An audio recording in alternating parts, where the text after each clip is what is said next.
You know, to avoid rejection, we do all sorts of things. We procrastinate, and we even put words into mouths of people that we've never spoken to. Well, what is the remedy for rejection? Listen to Steve's story.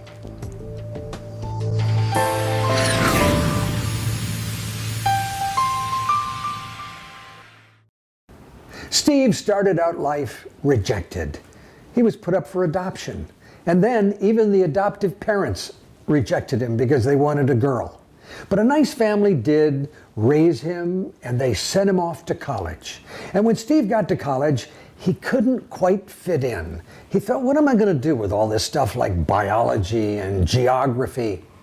Pretty soon, he dropped out of school. He didn't tell his parents because he didn't want to hurt their feelings. So he stayed at college and dropped in on courses that he wanted to take. Oh, things like calligraphy, learning about sans serifs and serifs. What are you going to do with that? He didn't know. But soon he got busted. His parents ordered him to come home. And so there he was hanging out with his buddy in the garage. His buddy Woz and he made a computer. You're getting ahead of me, aren't you? It was just about 10 years later that Steve Jobs was sitting in his $2 billion company holding a Macintosh in his lap. And then he got rejected. The board of directors fired him. What? How do you get fired by the company that you created? It happens. He was devastated. But then he looked rejection in the eye. And he said, wait a minute, I'm an inventor. All I have to do is reinvent myself. So what did he do? He started a new company. It was called Next. They had a new technology. And then he thought, hey, let's make a movie out of computer-generated animation. We'll call the company Pixar. And the first movie was Toy Story.